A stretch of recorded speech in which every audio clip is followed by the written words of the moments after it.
Good thing I have my car there, huh? I can't see nothing in the dark.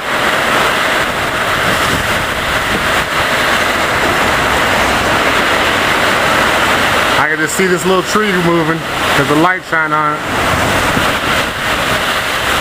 Oh, okay, I'm done with this. Get my camera wet. Get my camera wet.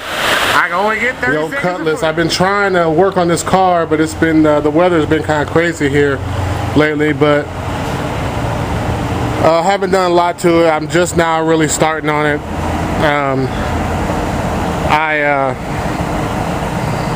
The reason why it's all open is I just shampooed the seats. Use this old broke down ass shampooer, but you know, Old Faithful still works here, so that's why I still use it. But anyway, I just try to doctor up the seats a little bit. They're still tore. I think I'm just going to try to doctor it up a little bit for now. It needs a full interior job, but if you're wondering why that fan's in there, I'm just trying to dry it real quick. This is the only day it's going to be sunny. It's supposed to rain again tomorrow, so I want to make sure for sure it dries today. I just got through doing the seats. I didn't do the carpet because the carpet's got to get changed anyway, but for now I got to fix it. Here's a quick little update.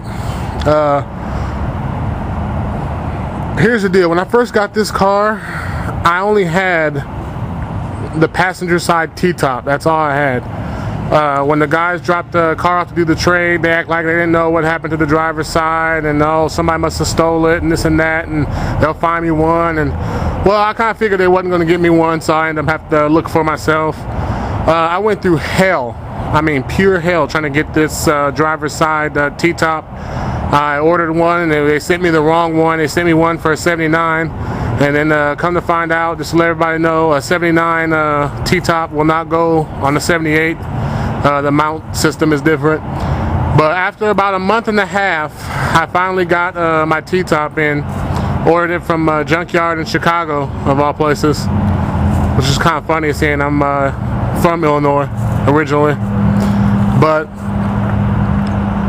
yeah, but without that T-top, I didn't really want to spend no major money on the car, because if I couldn't find that T-top, hell, I couldn't. There's really nothing I can do, you know. Without that top, you're kind of screwed. I started actually working on the car, doing little stuff here and there. I have decided I will build this car into a lowrider, nothing major, no monster hopper or nothing, just a simple lay and play setup. Oh, come to find out, another thing, the guys that I traded my truck to end up lying to me, telling me it was a Chevy. I'm sorry, not Chevy, but Olds 350 in there. But you know, it was night, so I didn't even look at it. But after doing some homework, a buddy of mine schooled me, let me know that 1978s never came with an Olds 350. So most likely it's not an Olds 350 that's in there. And after I did the homework, I realized no, in fact, it's not an Olds 350. But back in 1978, Oldsmobile put the biggest motor you can get in a 78 Cutlass stock is this motor here, which is a Chevy 305. So I got rid of a 305 just to get another 305, and here I am again, Oldsmobile with a Chevy motor. But I got a few choices. I don't know what I'm gonna do yet. Of course, the old battery was dead.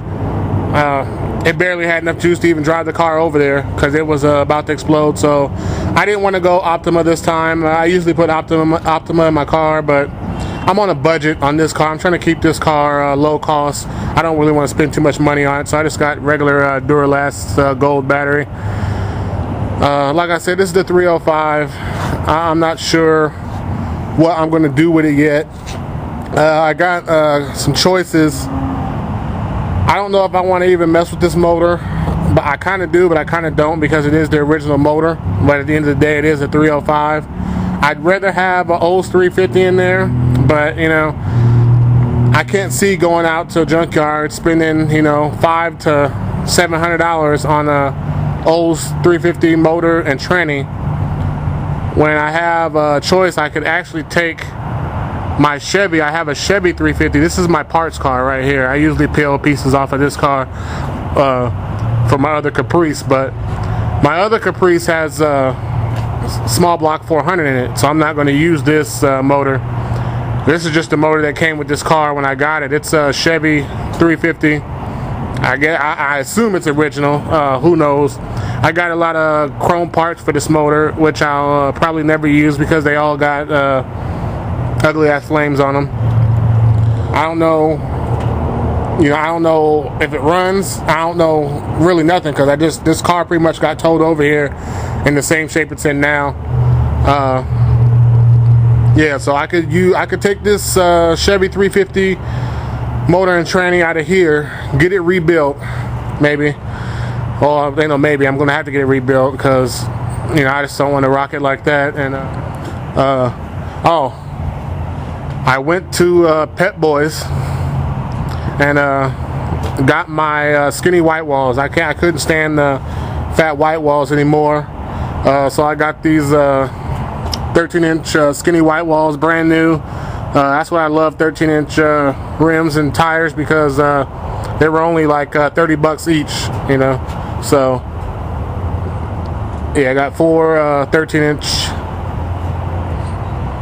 skinny whites because yeah, fatty whites, they gotta go. Having some more videos posted up pretty soon because I just started working on this car officially.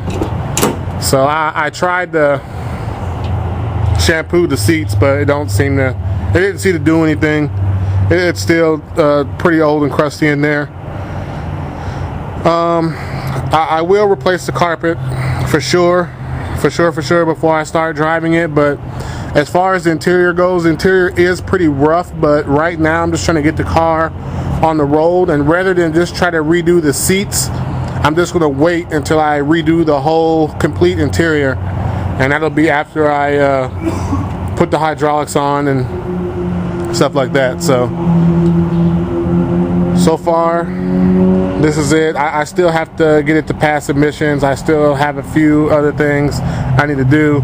Speaking of emissions, that's another reason I'm not sure if I want to even mess with this 350 at this point in time about this motor. And Arizona's funny with this emissions stuff. You know, if you start swapping motors, they start making you jump through hoops to actually be able to pass. So I might just end up doctoring up this motor just so I can pass emissions and get a 2-year tag and all that stuff. And then maybe later on down the line I'll start doing parts, depending on how well this really actually runs, because it's basically between this stock 305 or the Chevy 350. I've already had a Cutlass with a Chevy 350 in it, so that's another reason it's kind of, I don't really want to do the 350 for the simple fact is I've already been there, and I feel like I'll just be buying the same parts over and over again. I'd rather, you know, if I'm gonna buy intake and heads and headers and all that stuff, I'd rather buy it for my small block 400, but I don't want to drive a small block 400 every day. So like I said, this is the quick update of the 78 Oldsmobile Cutlass. And be on the lookout, because you know, lowriders get a bad reputation for being slow and unreliable, but I'm about to prove everybody wrong again. Because my first lowrider was a Cutlass. It was on 13s. It was on hydraulics. It had a 350 built, motor built, tranny built, rear end built, and I drove it 1,700 miles, 24-hour drive from basically Illinois all the way to Phoenix, Arizona, and that was like the best trip of my life. The goal for this car, I think, is I'm thinking about once I get it done, once I get everything running good and it's, you know, painted and the switches are on and it's just a simple little street car, so it's not going to be nothing too major.